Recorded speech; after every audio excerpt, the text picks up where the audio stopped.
ඔය විදියට ඔටෝ තමයි ඔය යන්නේ. අය යාළුවනේ මේ අද අපි මේ වෙනස්ම විදිහත් හදා බැලීමක් කරන්න හදන්නේ. මේ ලන්තෑරුම එල්ලලා ඉවර වෙලා ඩ්‍රෝන් එකේ යවන්න තමයි try කරන්නේ. බලමු අපි ඩ්‍රෝන් එක යවන්න පුළුවන් වේද මොකද්ද තත්ත්වය කියලා පොඩ්ඩක් අපි try කරලා බලමු. දැන් අපි මෙතනින් take off කරනවා. මෙතනින් මේ take off කරන්න දෙන්නේ ඉරෝ එකක් පෙන්වනවා. මෙතන එයාපෝට් මෙන්න මෙතනින් මේ ඉරෝ එකක් පෙන්වනවා. අපි ඒකින්ද මේ රිමෝට් මේක ඕෆ් කරලා මේ විදිහට තමයි ඔන් කරන්නේ. මෙතන උබාගෙන ඉන්නවා. මේ විදිහට තමයි ඔන් කරන්නේ. බලමු මොකද්ද පෙන්වන ඉරෝ එක කියලා. මේකත් ගලවලා ආපහු ගහනවා. දැන් ඔන්න වැදුනා.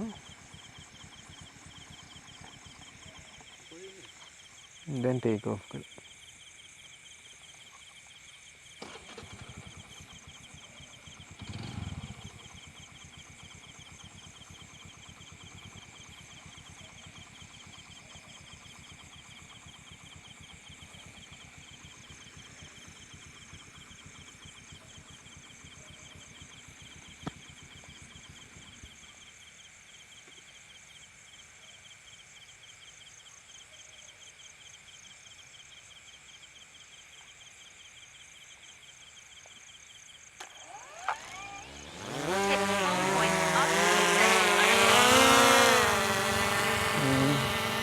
ඔය විදියට ඔටෝ තමයි ඔය යන්නේ. හේතුව මේ සෙන්සර් එක වැදිලා තියෙන හින්දා මේ ඔටෝ යනවා. ඒ කියන්නේ සෙන්සර් එක කියන්නේ අර නූලට සෙන්සර් එක වැදිලා තියෙන්නේ. ඒක හින්දා මේ ඔටෝ මේ අපි මුකුත් නොකරත් මේ උඩට යන්න ගන්න. දැන් මේ ලෑන්ඩ් කරන්න හදනවා.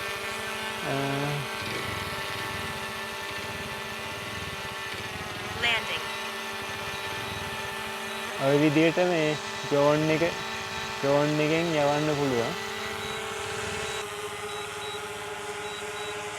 ඔය විදියට ඔහොම යවන්න පුළුවන්. ඒ වුණත් අර සෙන්සර් එක වදින එකයි මේ ඊට පස්සේ මේක මේ අපි මුකුත් නොකරත් මේ මුකුත් නොකර හිටියත් මේ ඔටෝ උඩට යන හේතුව මේ සෙන්සර් එක වැදිලා තියෙන්නේ. අපහු බාන්න try කරමු. ඔටෝ ඔන්න දැක්ක නේද අර අවුල තියෙන්නේ අන්න ඒකයි මේ ඕක දැන් මේ මං නූලකින් ගැට ගැහුවේ නූල ගිහිල්ලා ඉවරලා මේ පටලැවෙන්න ඉඩ තියෙනවා. දැන් මෙහෙම කළා මෙහෙම නූලෙන් අල්ලන් හිටියොත් එන්න අරක වැඩි වෙනවා විතරයි. ඒකින්ද මේ එහෙම ජීවිතේට අල්ලන් ඉන්න එපා. අපහු අපි ලෑන්ඩ් කරමු.